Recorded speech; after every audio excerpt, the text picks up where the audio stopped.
Hello, everybody. My name is Simon Shaw. I'm Vice Chairman of Global Fine Arts at Sotheby's.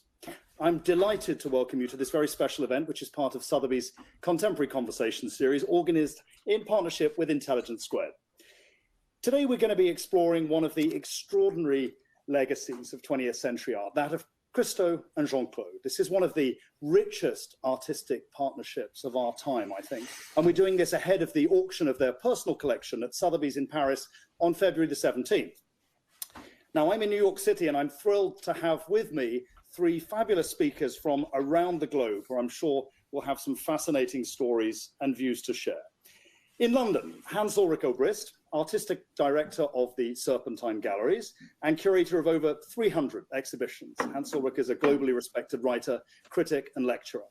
In 2016, he approached Christo and Jeanne-Claude to make a project for London, their very first. 2 years later, the floating London mastaba was unveiled in Hyde Park in conjunction with the Serpentine Galleries' own show of Christo and Jeanne-Claude's work.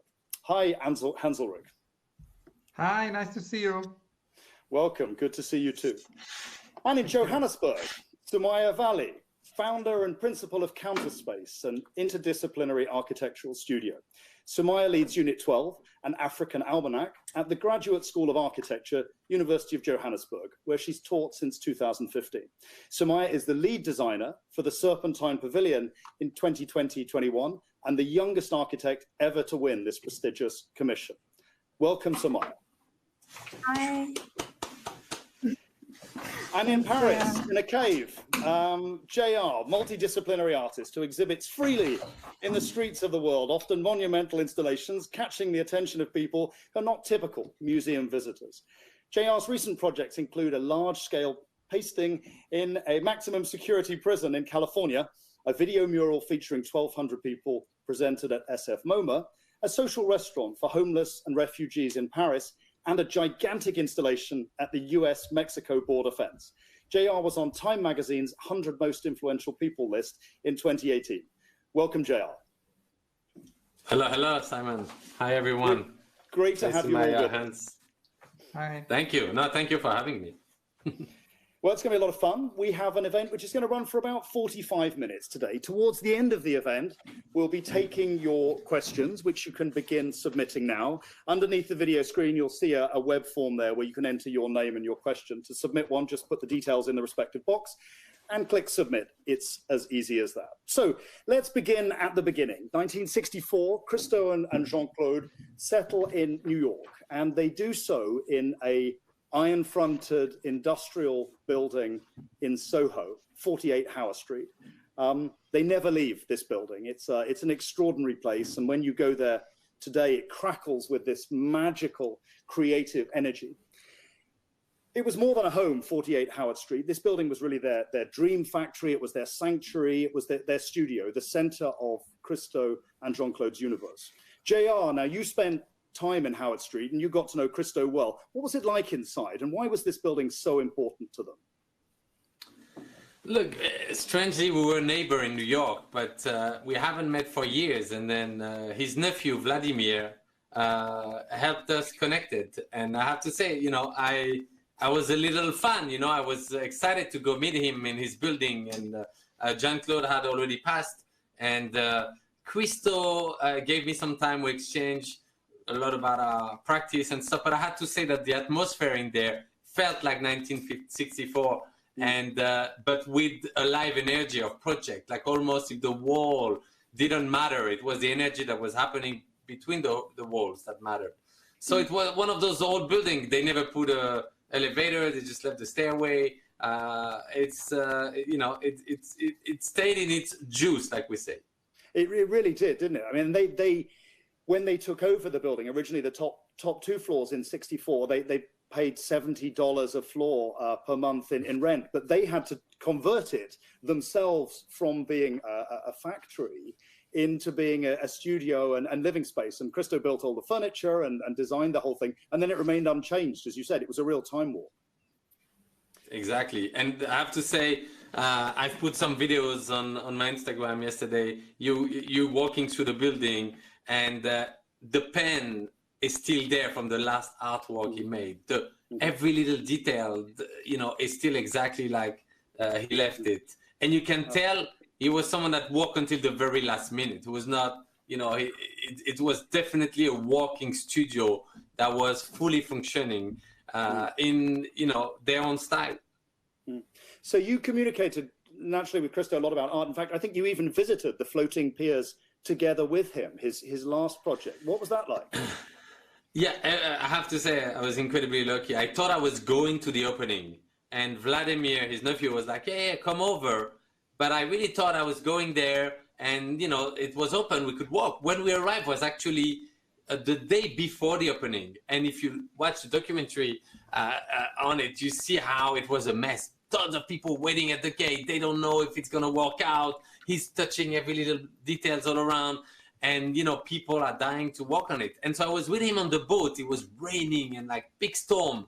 And a couple friend of him and his, you know, team was there. And we went through the whole piece just by ourselves. He would go and meet, you know, the people who would walk and welcome, you know, the guests the next day. We would go to the gate and talk to the people who were waiting, you know, to come in. I have to say it was an incredible. I think that day I didn't say the word with him. I just watched him. You know, I was like a little kid, and I was just there. He noticed me, but I was witnessing the master at work. Amazing, amazing. So that project, the Floating Piers, was the last of this seminal series of public projects that had occupied much of Christo and Jeanne-Claude's time in the past decades. Sumayya, let's turn to those projects. So Christo actually works all over the world. You know, these projects, the Pont Neuf in Paris, the Reichstag in Berlin, the Surrounded Islands in Miami, and of course, the Gates here in New York in 2005. All of these made Christo and Jeanne-Claude one of the most celebrated and recognizable artistic partnerships in the world. Famously, these miraculous projects, Christo said each of our works is a scream of freedom. What do you think he meant here, and what was the thinking underlying those projects? I love this so much, Simon, that he said that each of the works were a scream for freedom, or each artwork is a scream for freedom. And I think in this first slide in particular, this project really stands out for me because it was conceived just after the Berlin Wall was built, and I think at the same time as the Algerian war protest demonstrations and barricades were taking place in Paris. And I find this project deeply inspiring for its time, not only because Christo and Jeanne-Claude were engaged in expressing the poetics of freedom, you know, in the kind of structures they were imagining, but they were also really engaged in the politics of freedom as well. And you know, the work is also so actively engaged in the public. It is actually a scream for freedom. It's not just a slogan painted on a wall, of course. It's got bravery and grit and courage in a physical architectural object that is diverting bodies and traffic and in protest in the public realm. And I also love that it's so guerrilla, this project in particular. It was constructed in 8 hours, and excerpts from overnight, the wasn't it? In the darkness of the night. I mean, you had to carry every single one of these barrels up the stairs and then install them under darkness. Yeah, absolutely. And you know, even if we look at the permit applications, which I got a chance to look through a few days ago, I love the way that they describe the project as a barricade for the street during a period of public works. And I think that that's just such a lovely and cheeky description, and it's so subversive for what the deeper meaning of the project has to say. And then I think also beyond the global politics that they were engaged in, on a personal level, they also had to demand co-authorship during this time, which some writers say helped to usher in the third wave of feminism in the arts in their working context, which I think is so important as well. And then in the next slide, I love how these two images follow on from each other, because we really get to see them working across time and scale. And this next project, of course, you know, here it is almost 20 years later, out of 410,000 barrels, envisioned as the largest piece of public art on earth. And I think here is really an engagement with place. Of course, their works are always incredibly site-specific, but the colors that they chose for the mastaba were chosen when they visited the Emirates for the first time. And they were said to reflect Islamic mosaics of the region. And I also think that the tradition of a mastaba is that it's a legacy project, a traditional mastaba. And their version, out of oil barrels, also says something of the place they were making it in, and very much about the climate that we're in now, both positive and negative. And then in this next slide, the Running Fence project, I find it deeply inspiring how ephemeral their architecture is and that it frames the landscape so beautifully. But I think what this work really highlights for me is very much about the absurdity of, artificial barriers and demarcations and control of land and landscape. And I think it must have been very surreal and sublime to encounter this running fence, which has some of the form of a real fence, but it takes, it takes the place of a fence or other border, and it becomes a symbol for a different kind of border that's porous and performing with nature and the wind and the elements and allowing the passing of cars, cattle, and wildlife in a very beautiful way. And then this next slide, which I think is one of my absolute favorite projects of theirs as well, the Valley Curtain, because I think it infamously only lasted 28 hours before it was destroyed. And I love that their works were so subjected to the elements, that it has a time and a lifespan and emphasizes the current moment in which the works exist.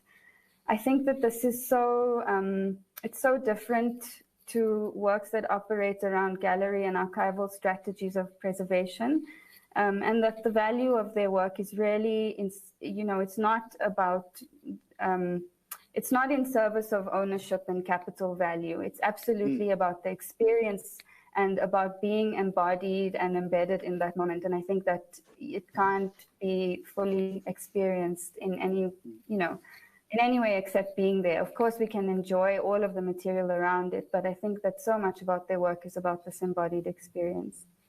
It's also about time. You mentioned that this one famously only survived for a very short period of time, but like many of these projects, and the Arc de Triomphe will come onto as an obvious one, were many decades in the planning, decades of negotiation, in this case with landowners, with local communities.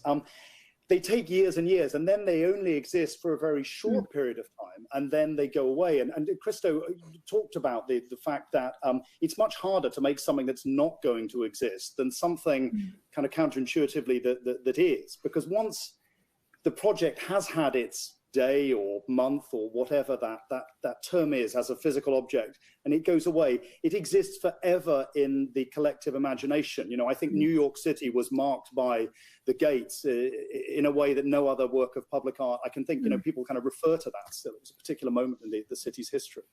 Yes. But you were inspired by Christo in your own work, Sumayya. I mean, some of these speak directly to your own concerns, and particularly I mentioned the Serpentine Pavilion. You're the youngest architect ever to win that wonderful commission. Congratulations. How was Christo playing into your thinking for that project? So I think Christo's always been hugely inspiring in my work, and in particular these ideas that you're speaking about of time and of, the experience of things that are fleeting has always been central to my work. I think thinking about the atmospheric and about working with the elements and scales of temporalities, architectures that seem to come from ways of being that are not about the petrified or the static, which in my context I associate with westernized canon, is central to some of my research work. And I'm very interested in choreography and in performance and the embodied. And very early in my studies, I found Christo to be an example of an architect-artist who was working in these ways. And his work also gave me courage to look beyond the traditionally architectural for architecture. In this image, I'm interested in these very everyday human spaces, which are also platforms for expressing and living out culture and forms of belonging for people. And this is one of my research images for the Serpentine Pavilion. It's part of a collection of my kind of just images where I walked the streets of London and looked at spaces where people were gathering and spaces that became important for constructing belonging and constructing community, particularly for, particularly in areas significant to migration and histories of migration in London. And I find Christo's work very inspiring in how he thinks about the everyday and how he thinks about elevating it. And in the pavilion, in the next slide, you'll see that some of the forms in the pavilion also draw on some of these spaces, some of these research images that I've been collecting. I'm also really interested in tracing and in working with architectures of the everyday and working with traces of them, not wrapping per se, but working with their forms certainly and interpreting them. It looks absolutely stunning. Can't wait to see it. So let's move on, if we may, sticking with London to Hans Ulrich and the Serpentine. Hans Ulrich, Christo was a singular, innovative figure. His determination and persistence, I don't think, have any equal in contemporary art. And he really, with Jeanne-Claude, of course, reimagined what public art could be. Now, you commissioned from them the London Mastaba in 2016, the only UK project of Christo and Jeanne-Claude. How were his practices in that commission pioneering, do you think? Like, I'm thinking of the financing and the realization of the project. Yeah, thank you, Simon. And it's such a pleasure to be here with you and with Sumayya and with JR, because I think this whole idea of public space, what Sumayya was talking about, what JR was talking about, public space really is a place that everyone co-owns, is maybe what brings Sumayya's practice, JR's practice, and Christo's practice here together. And that's also the beginning of the dialogue I had with him. I was actually, it all began with a telephone call. I was asked to do a telephone interview with him, and we discussed about public space belonging to everyone. And at some point, Christo stopped and he says, I really don't like conversations over the telephone, and even less on the computer, which is kind of funny now that we're all talking with Zoom, no? And he said, and I found the quote this morning from this very first interview I did with him. He told me over the telephone, I like the real thing. I like to walk 100 meters. I like the real wind. I like the real sun. I like the real distance. I like the real space. I like the pleasure of enjoying the real thing. So he said, we can't have a telephone conversation. We should be real. So we invited him to London to meet for real. And he did a talk, actually. That was the beginning of the collaboration. We did a public conversation. And we got this strange instruction where actually we were told not to prepare a chair. So Christo explained to me that he never wants to sit down. That has to do with his energy, his boundless, incredible energy. And so we did this talk standing and then went on a walk. And the incredible thing is actually is this precision, this very precise. He stopped in the middle of the bridge between our two galleries and he pointed at the lake, and the Mastaba was in a way born. And of course, it then was a long process. It involved many different teams. I mean, it's also fascinating, I think, how Christo brought together so many. I mean, he made real campaigns of information. He wanted to talk to the residents. He wanted to talk to all the communities involved. It involved, of course, not only the Serpentine. It was a big collaboration with the Mayor of London, with the Royal Parks, with Bloomberg Philanthropies, with many, many different partners, the residents. And what was very important for Christo from the beginning is that he told us that there is never public money or sponsorship involved with his project, that it's all self-organized, because he wanted to be autonomous. He wanted to organize it himself. So he found situations where his work would basically finance these projects. And that's not only the Mastaba in London, that's also the very, very big projects he's been doing, like the Lago in Italy, which JR visited and which I also was lucky to experience. So in that sense, he was always independent. He also said he never wanted to be in the position that he actually needed to repeat.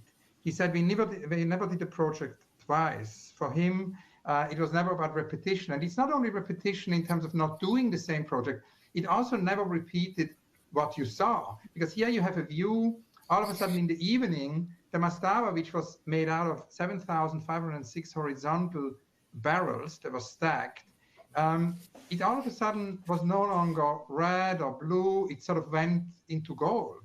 So it would always be different. It was never twice the same. I mean, we took hundreds and hundreds of photos, so never to repeat was a mantra. That's so interesting, and it brings me back in, I think, in two ways probably to that notion of freedom that we started with. Each of our works is a scream of freedom. I mean, firstly in terms of the financing, because remember, you know, he was a refugee from behind the Iron Curtain, comes out of Bulgaria in the late 1950s, and so taking money from anybody else would mean kind of owing them something. He wanted utter artistic freedom, but also the freedom of the imagination. You know, he wants to be not to if he'd just gone round and wrapped every monument in the globe, he wouldn't have been interesting at all. Each of the projects is actually very different. They're not all wrapping at all. The sort of surrounded islands, for example, the floating piers, they're very different in concept. So there's this incredible freedom that he retains right until the end, I think, actually, within his imagination. Hans Ulrich, I'm curious, having commissioned this, the London Mastaba from Christo and Jeanne-Claude, what your experience was of Christo working with other people, because I think that's one thing perhaps he has in common with JR and Sumayya here, that they work collaboratively on projects and they probably change the people they work with forever. Yeah, I think he had this, he and Jeanne-Claude had this incredible capacity to really produce reality and connect so many different communities to realize a project. And for him, that was very much part of the work. I think one thing which is also important is that the duration of the pieces always had a limited lifespan. And he wanted really people to experience it. He wanted them to come, but then at some point, they were not permanent. He didn't want to do permanent projects. But the path, the journey towards this project could be many years, sometimes many decades. And during these decades, there would be so many negotiations, so many conversations. Lawyers played a very important role, of course, as well. And he of course made drawings, but he also had for each project these extraordinary books with not only the calculations, the sketches, but also all the letter exchanges, all the negotiations, which ultimately allowed them to do it. I think they're part of all of that stuff is actually part of the project, right? I mean, the negotiation, the explaining, the education, the time that it takes, all of the chapters of that story, that becomes actually part of the project itself that they really enjoyed. Very much so. And the generosity also. I always thought that I felt there's an incredible generosity to people. He wanted art to be there for everyone. He wanted as many people as possible to see the work, not only people who would visit the museum, but people who could encounter the work without extra. There were no doors in that sense. Yeah. And the fact that nobody could buy them or nobody could kind of benefit from them. No one could sell tickets. He said, no one can sell tickets to these things, not even me. And that was a critical part of them. And many of those long stories took multiple approaches, like famously in Paris with the Pont Neuf, he had to go through several mayors of the city of Paris before Chirac finally signed up to it with Jacques Long, and likewise in New York, several mayors of New York City before in Bloomberg he found someone who could appreciate how incredibly valuable the gates would be to the life of New York City. So any discussion of Christo really has to take in Paris, I think, because if New York was their home, where they lived, the spiritual home of Christo and Jeanne-Claude really was Paris. Their first project, Sumayya, began with the Iron Curtain in 1961, and the Rue Visconti was in Paris, and then followed by the Pont Neuf in 1985. But the very first monument that Christo dreamed of wrapping was the Arc de Triomphe. When he first arrived in Paris and lived in Little Champ de Bonne near the Arc de Triomphe, and he looked at this thing and and thought, well, that's what I need to wrap. And ever since that period from the early 60s, he came back to it. There is preparatory studies from the 70s and later, I think. So he kept this dream alive. And now, finally, I'm delighted to say the project will be realized in September and October of this year. It's going to be a huge event within the art world, particularly an art world where we've all been deprived in so many ways of access to art during this pandemic. So it will be all the more welcome. Chris, JR, let me ask you a bit about Paris. What do you think the Arc de Triomphe wrapping means to Paris, and as a summing up of Christo and Jeanne-Claude's work? Well, I don't know what it means to Paris. What it means to me, you know, I was born in '83, so I was 2 years old when he did the Pont Neuf. So I keep meeting people who tells me, you have no idea what it was like to see the Pont Neuf, what it was like to walk on the Pont Neuf. It really marked a whole generation of people, and not mine. So I heard about it.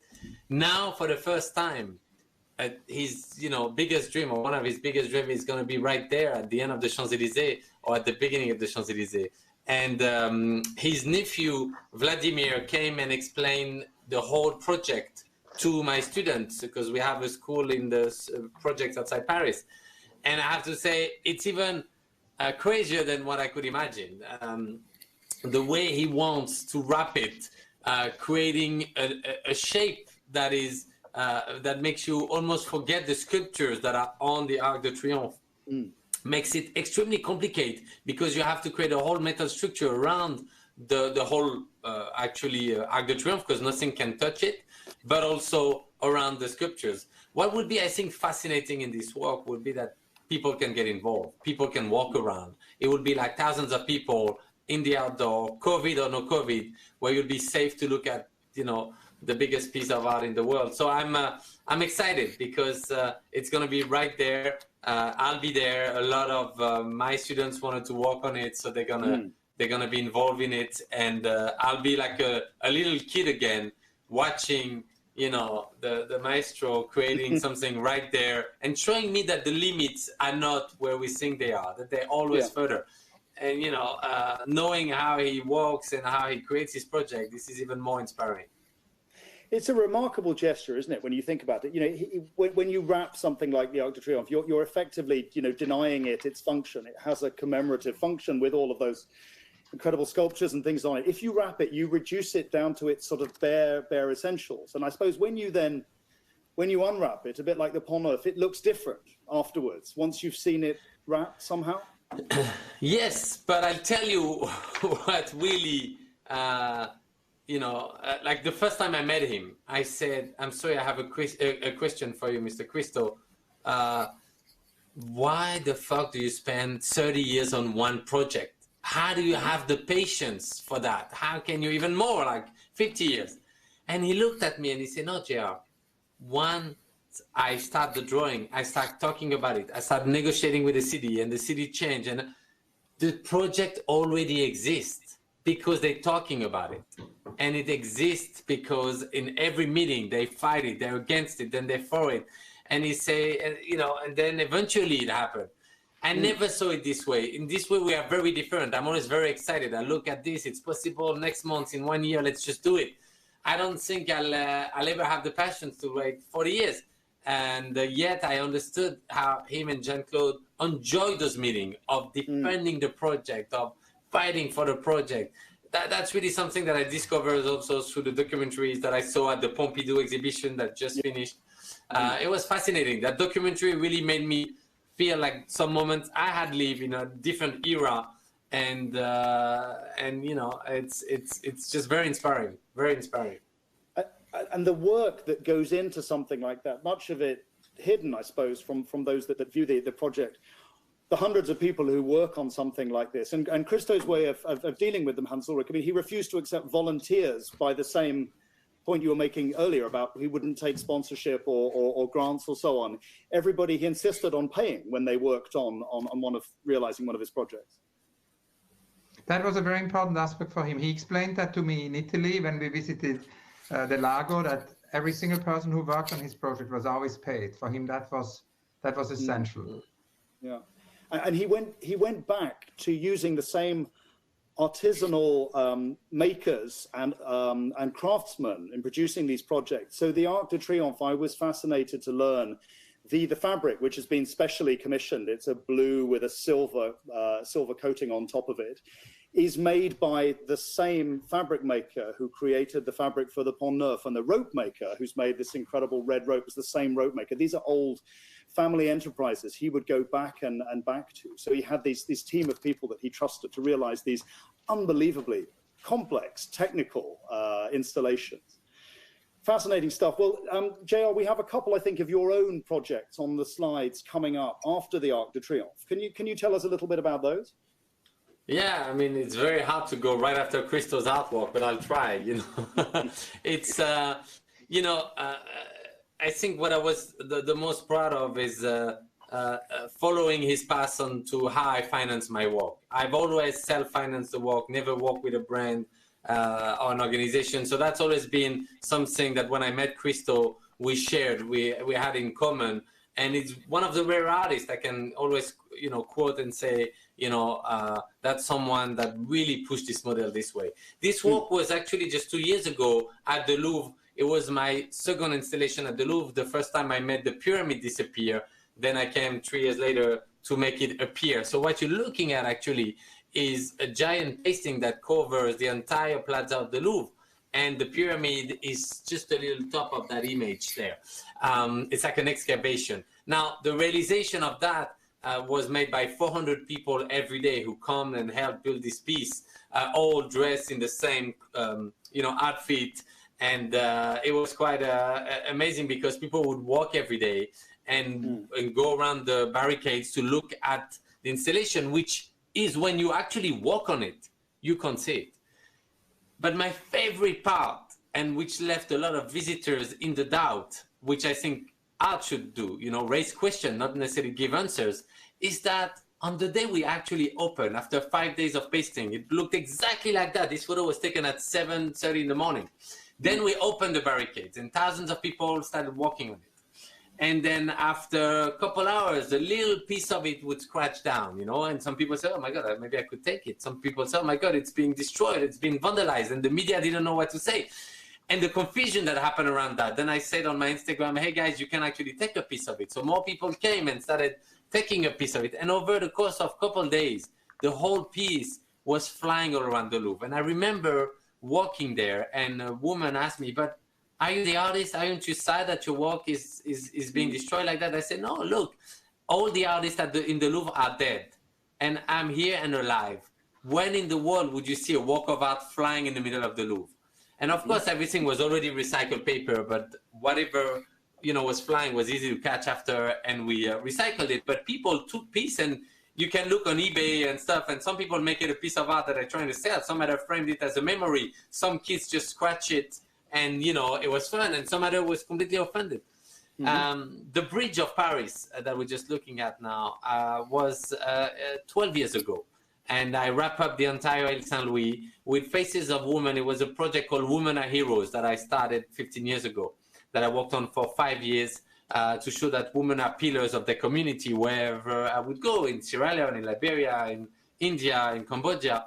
And here it was pre-social media. So I put a phone number very discreetly under each eyes. And if you call, you ended up on a voice message, and you can listen the story of the woman.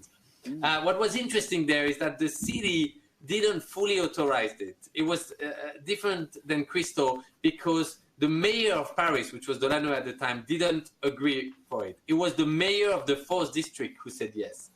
And when the mayor of Paris tried to stop this project, the mayor of the 4th district, she was very strong, Dominique Bertinotti, she said, don't you dare, this artist is paying for everything himself, he's raising this message in the heart of the city, so I let you go and stop him. And we had already, you know, hundreds of volunteers pasting all around, and so they never stopped it, but we never had an official inauguration, which I loved because it surprised a lot of people, and I had negotiated that it should stay 1 month, 1 full month, and then they could clean it. So during that month, it would decay and decay, and of course, same thing, it would, you know, create the reactions of the people. And you know who complained the most? It was the people who live on the Ile Saint-Louis, which is the one who can't see it, because if you're on the island, you can't see actually what's based around you. It was really funny. Terrific. And all self-financed, like Christo. I mean, famously, there's a Harvard Business School case study, I think one of their only case studies in the art world, where they look at how Christo financed his projects using bank loans, financing, and so on. You also followed a similar model. Yeah, definitely. And I have a different model than him because first, my project had never cost as much as his, so I was very impressed by his model. It really gave me a hope into what I can dream of, especially when I went to Italy and I saw the helicopters flying with the collectors and the merchants sending the art right on site, and you see that really well in the documentary. In my case, I self-finance with the sales of my artworks the same way. And then I also use the money of the artworks often to continue the projects on the community after. So in Brazil, so the eyes we're looking on the bridge now, some are from Brazil. We have a school there since 11 years. In the projects where I started, there's a school where we teach kids. So it keeps on going into other generations. So that following of the project takes me actually a lot of time, but I enjoyed it because it also allows me to see the impact it had on the community, and really measure it depending of where it was, and and depending of the context. And that's, to me, it's one of the things that fascinates me the most, almost being like a sociologue, an ethnologue that study the impact of the art. You were talking about the prison project. That was just before COVID, and I can't tell you how fast it impacted the prisoners and the people there, because a lot of them got released after that, and they were there for life sentence. But because often of the 3 strikes, so they never had killed anyone, but they were taken on a law that used to be there in the Clifton, and so a lot of them got released after the project. So the impact of the projects always surprised me. Yeah, very interesting. Well, let's move on to the collection of Christo and Jeanne-Claude, because as I mentioned at the outset, the works by other artists that Christo and Jeanne-Claude lived with at 48 Howard Street will be offered at auction at Sotheby's in Paris on February 17th and 18th. And I must say, personally, like artist collections, I find endlessly fascinating. It's really interesting to me how an artist collection is totally different to a collector's collection, if that makes any sense. I mean, and they can take various different forms. Someone like Warhol, who was just like he was a magpie. He was an accumulator. He had to bring stuff together every day. He was out in the flea markets bringing home bits and pieces. Christo and Jeanne-Claude were very different. The works which they had on their walls within their loft reflected 2 things. I think one, their life, their relationships with people around the world, moments in their history, but also with the artistic thinking of their time and their kind of their dialogue with various different movements. Sumayya, we're showing a few of the highlights on the screen, I think, now coming up. Any of those you could take home and live with, or what would you pick from this collection? Absolutely, all of them, Simon. And I think because of what you just said, because it's an artist collection, that makes it so special. Because for me, each of these items really tell us something about their lives. And, it was a result of a relationship or an entanglement that they had. And I think for them, collecting may not have been about fiscal value or, collecting items per se for, money, but rather about the imagination triggers that they provided, remembrance of these engagements. I love that each of these items in the collection tells us a little story about their relationship with the artist. This chair, for example, has a drawing I know that Rietveld marked out to Christo and was a result of an exchange that came about between one of their mutual friends. And I find that such a beautiful thing, that they were engaged with the community and that they also really wanted to be surrounded by beauty and by exuberance, by color, and things that would kind of spark and trigger and that aligned with their thinking or overlapped with it in some way, that also spoke about this freedom, this sensory experience and embodiment in some way. Well, we just saw the Rietveld chair that you mentioned there, Sumayya, in the previous slide, sitting in the apartment in Howard Street. And that's one really key object within the collection. It's the only, it was the only piece of design that they brought with them when they took the boat from Europe in 1964, and it sat there in their loft, in that kind of important position, like throughout until Christo sadly passed away. It's a Distill chair designed in 1919, and I think, you know, each of the works in the collection to me told me something about where Christo and Jeanne-Claude were coming from in their own thinking. In this case, you know, that sort of architectural underpinning of their works, and especially if you see the studio, it was an architectural desk that Christo worked on. And as I think Hans Ulrich mentioned earlier, there were no chairs, everything was kind of standing up. And in fact, there are all these knee pads. He loved to work on the floor, so he's scurrying around working on his knees. But the chair, I think it draws attention to that architectural inspiration of his work, but also just that kind of primal power of line and form when you reduce it to the essentials. We just saw the Arc de Triomphe wrapped up there. You know, yes, all the sculpture's gone away, and it's just a very basic arch form now. How powerful can a form be if you strip it right back? I think underlines a lot of the great projects there. The Fontana is next, and I think Hans Ulrich Fontana is an artist obviously much older than Christo. He was a great supporter of younger artists like Christo. Yeah, it's fascinating actually that Fontana keeps popping up in my artist conversation. For example, also the artist of the Zero Group, he supported very early on. So he was really very much almost like a mentor, super supportive of young artists. And very often before artists were known, he wanted to encourage young artists by actually buying their work, which is such a great gesture. And that's something which exists always. I mean, if you think, for example, about Sol LeWitt, you know, Sol LeWitt has an amazing collection, and he was always extremely supportive of other artists. I think, and that's what one can see in the collection. It's very transgenerational. I mean, one has obviously sort of influences from the earlier 20th century with what Sumayya said about Rietveld.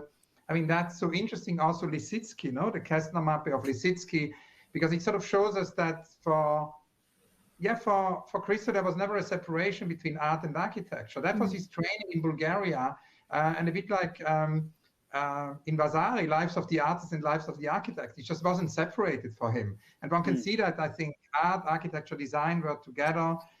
Then, of course, there are sort of more like artists slightly older than him, almost like father figures like Fontana, but then also the peers. I mean, it's interesting that, for example, Oldenburg is in the collection. Oldenburg would be a peer. Oldenburg is an artist, one of the first artists he met when he came to New York. Jeanne-Claude, Christo, and Oldenburg had a very close friendship, and the work is, of course, testimony of that friendship. And then it goes actually to the next generation, because Christo did with younger artists what Fontana did with him. For example, the young Bernard Benet came to New York, didn't really know anybody, and Christo was extremely supportive, helped him. Christo and Jeanne-Claude helped him pay the rent. So yeah, it's very interesting to see how this whole collection is very transgenerational. Now, Hans Ulrich, we tragically lost Christo last May. You had a close relationship with him, and you actually conducted a poignant final interview with Christo and Lorenzo Giovanelli, his studio manager for Cahiers d'Art, in May last year, just a few days before he passed away. Can you tell us about that interview and the legacy that you see Christo and Jeanne-Claude leaving us? Yeah, it was actually extremely moving, because it was a conversation which became the final interview, and we talked about, together with Lorenza and also with Stefan Arenberg, for an issue of Cahiers d'Art, which Christo worked on. It's his last project.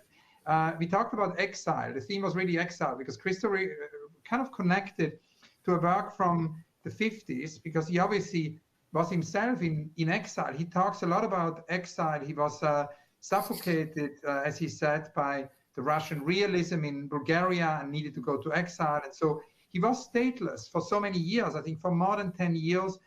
He arrived in Paris in 58. He didn't speak French. So he started to learn French. And actually the first book he read in French, he told us, was L'Étranger by, L'Étranger by Camus.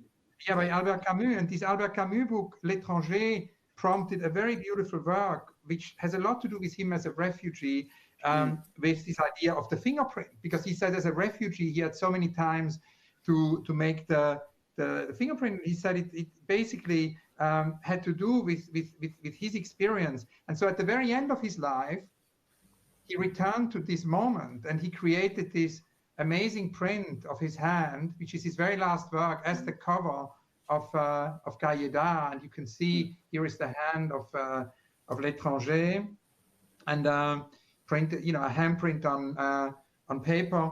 And I think for him, and that's somehow what he said in the interview also, he always felt L'Étranger, because he felt until the very end also as an outsider in the art world, because he didn't play it according to the rules he felt one would be supposed to play it. He sort of invented his own rules. He felt also L'Étranger in the sense of that he always felt that he spoke in a foreign language.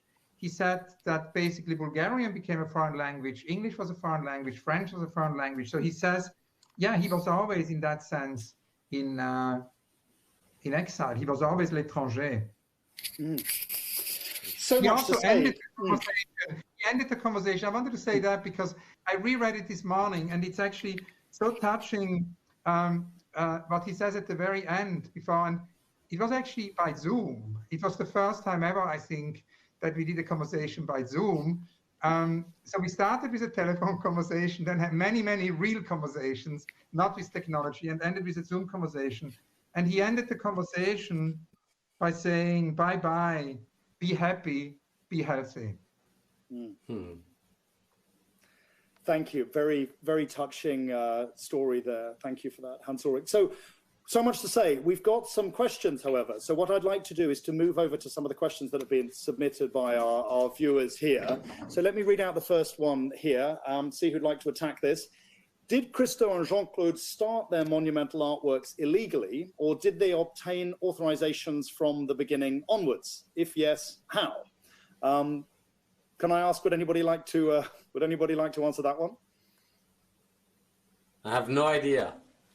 You know.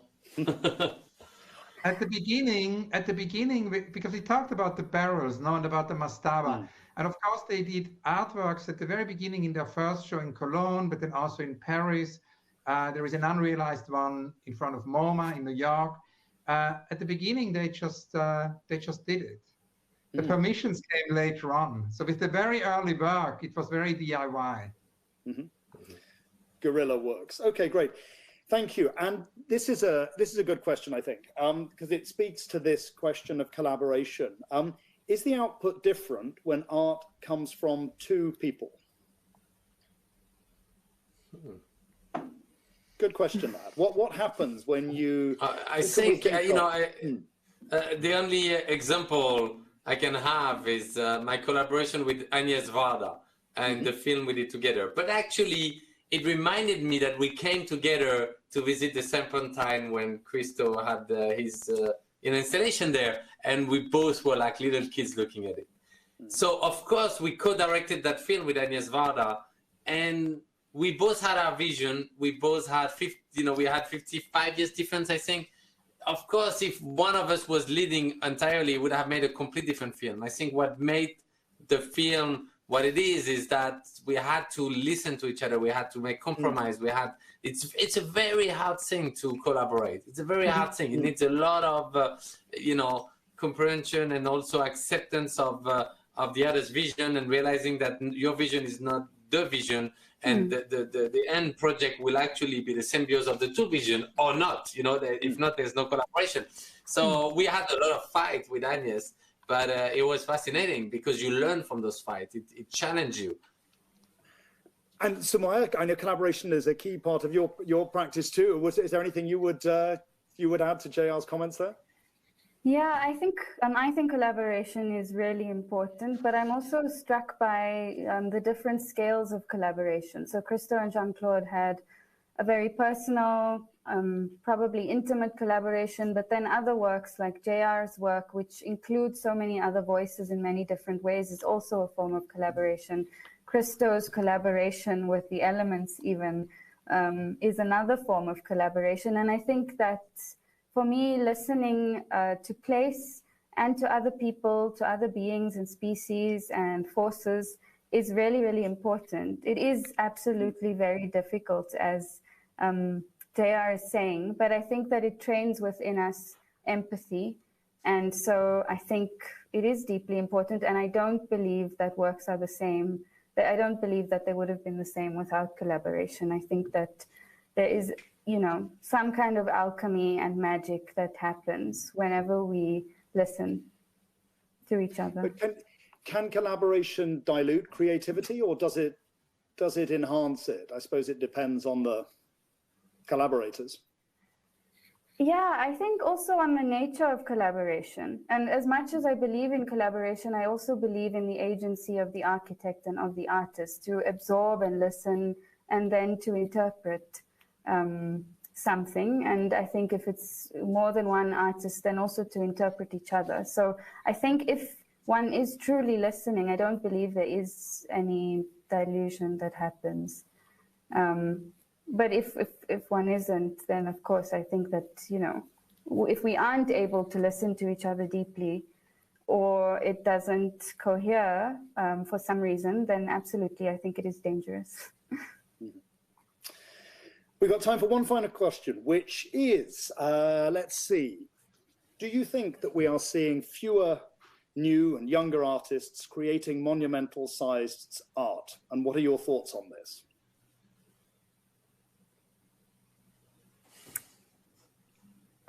JR?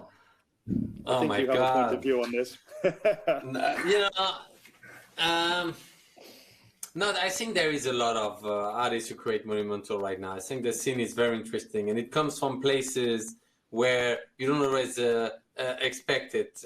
You know, I've seen a lot of it, you know, around my travel, and I have to say that often, of course, it's public, but there is, you know, there are projects like what, you know, certain museum or galleries are doing, like Continua, for example, who have always those giant space to, you know, push artists to create gigantically.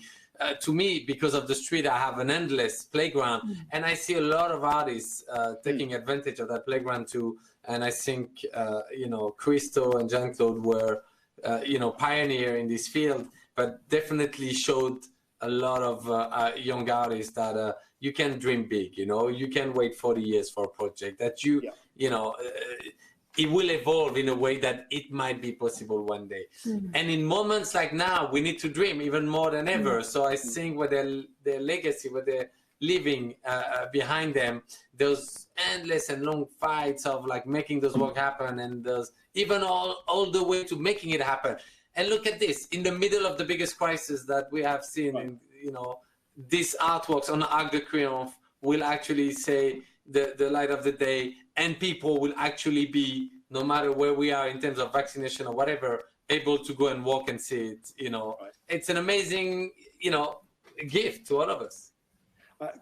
JR, I couldn't agree more. I mean, I think to bring Christo and Jean-Claude bang up to date, I think that kind of message is more valuable and necessary than ever. That kind of what you just referred to, that sense of the impossible. It is a crazy idea to wrap the Arc de Triomphe or the Pont Neuf or one of those things. But with the power of the imagination, we can actually do it. You can have that kind of ridiculous ambition to create something. And remember, they said, Christo and Jean-Claude, that the whole point of these projects was that they had no point. They only existed because Christo and Jean-Claude wanted to see them realized, and they wanted people to be able to experience the joy and beauty that they brought to the world. And that was their sole reason for existing. And I think that's a really inspiring message, particularly right now. Those impossible ideas. If you can wrap the Arc de Triomphe, you can do just about anything. Maybe exactly. Sumayya and Hans Ulrich, if I can ask you guys just to sum up in a word or two. Is there something else that you think makes Christo special, or would you agree with those thoughts? I think I very much agree about this bringing about and manifesting of joy. And for me, Christo really is about the worth and the value, Christo and Jeanne-Claude, about the worth and the value of embodied and physical and real experience, which is something that we are also desperately missing at the moment. And I certainly am missing the energy of what the city felt like when things felt possible. And their works embody, as you said, this idea of the impossible, or that of anything being possible. And yeah, absolute joy and exuberance. Looking forward Wonderful. to that soon. Hans Ulrich, would you like the final word? I think also, it's beautiful what Jeanne and Sumayya said, and I think it has a lot to do also with this idea that I think a lot of artists have unrealized projects, and I think artists are always asked, are very often asked to do museum shows or gallery shows. Sometimes they're asked to do a public commission, sometimes a biennial, but these are very limited formats, and I think a lot of artists have dreams to go beyond these formats and have unrealized projects. And that's why I always ask artists to talk about their unrealized projects, because they know a lot about architects' unrealized projects, because they publish them, and very often architects actually realize their unrealized projects after a few years by publishing them, and as we don't know about many of these projects. So I think, I do think there's a lot of artists out there today who have extraordinary projects, with public space, and they're not necessarily all monumental, but I think they have all to do with this idea to be generous. I think generosity is one thing. As I was thinking, when you were asking earlier today, what are things coming to our mind in relation to Christo, and we've mentioned several things. I think there is this idea of no limits, there is this idea of energy, there is this idea of courage. I think Jeanne-Claude and Christo had immense courage. There is this idea of focus, incredible focus, what happened when we were on the bridge, embodiment, the real thing, freedom, which we started with, But I do believe that the notion of generosity is very important. And in a way, I hope that generosity can be the medium for the 21st century. Well, thanks to you all for those wonderful thoughts. Summing up that, ladies and gentlemen, is a wrap, I'm afraid. My thanks to Sumayya, to JR, to Hans Ulrich for their contributions to today's event, and of course to Intelligence Squared for putting the whole thing together. I remind you, Sotheby's is selling Christo and Jeanne-Claude's own collection in Unwrap the Hidden World of Christo and Jeanne-Claude in Paris on February 17th and 18th.